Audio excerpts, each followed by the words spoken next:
The vaccine is coming out soon. I won't be talking about it, but I will tell you about the company behind it.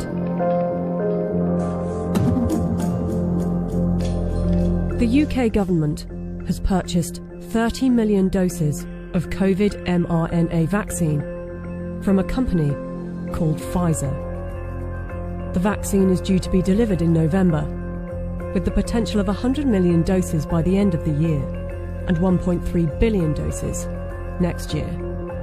News just out. Pfizer says it could be ready to apply for emergency use authorization for its COVID-19 vaccine candidate by late November.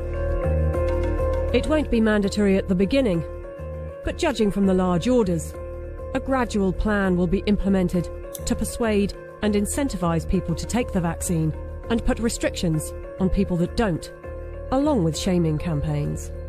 I want to tell them that their decision, they need to understand, will not affect only their lives, which at the end of the day, it is their judgment, but will affect the lives of others. Because if they don't vaccinate, they will become the weak link that will allow this virus to replicate. Some will say that this is conspiracy theory, so let's just stick to the facts. The government trusted Pfizer to vaccinate the British people, so it's logical to want to inquire into the company's track record in safety and ethics. After all, they must be trustworthy in fighting for humanity, right?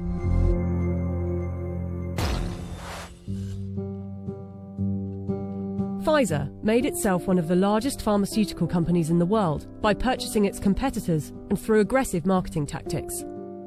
What I'm about to tell you is only 20% of their rap sheet, otherwise this video would be hours long, but you can go to our website where you can see the full list. Pfizer received the biggest criminal fine in US history as part of a $2.3 billion settlement with federal prosecutors for mispromoting medicines and for paying kickbacks to compliant doctors. Pfizer pleaded guilty to misbranding the painkiller Bextra by promoting the drug for uses that were not approved by medical regulators. In the 90s, they were involved in defective heart valves that led to the deaths of more than 100 people. The company had deliberately misled regulators about the hazards. The company agreed to pay $10.75 million to settle Justice Department charges. Pfizer also had a class action suit with a $60 million settlement over Resolin, diabetes medication, that resulted in patients dying from acute liver failure, said to be caused by the drug. In the UK, they have been fined nearly £90 million by the UK's competition watchdog for unfair pricing to the NHS after hiking up the cost of an anti-epilepsy drug by 2,500%, charging the taxpayer an extra £48 million than the actual price, which is $2 million per year. Buying competitors and mis-selling drugs weren't the only factors in making them the giant of a company they are. Their special relations with doctors and medical professionals has also helped. In 2004, Pfizer's subsidiary agreed to pay $430 million to resolve criminal charges that it paid physicians to prescribe its epilepsy drug, Neurontin, to patients with ailments for which the medication was not approved. In 2010, a federal jury found that Pfizer committed racketeering fraud in its marketing of the drug. Pfizer disclosed that during a 6-month period the previous year, it had paid $20 million to some 4,500 doctors and other medical professionals for speaking on the company's behalf.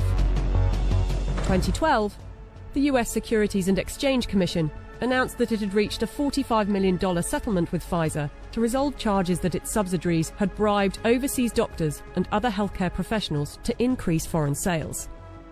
But some of you might say they are a business and they don't get to make billions a year by not being competitive. They're still trying to help humanity. Pfizer was sued in a US federal court by Nigerian families who accused the company of testing a dangerous new antibiotic called Trovan on children without parents' consent and using their children as human guinea pigs. A panel of medical experts concluded that Pfizer had violated international law, and the company agreed to pay $75 million to settle the lawsuits in Nigerian courts. The US case was settled for an undisclosed amount. Amid widespread criticism of high pricing for poor countries, and in particular AIDS medications, Pfizer offered to donate a 2-year supply of its drug, Diflucan, worth $50 million to the South African government. Yet in 2003, Pfizer backed away from the company's plan to license its AIDS drug for low-cost distribution in poor countries. The list goes on. I don't want to bore you with it. But ask yourself, if it was a car manufacturer, would you buy a car from them? We plan to honor our history, and we will only bring to the world a vaccine that have been proven safe and efficacious. If Pfizer is trustworthy enough to be given one of the keys to vaccinate the population with something that was knocked up in a few months, and with such a track record for safety and ethics, I know what I think. Do you?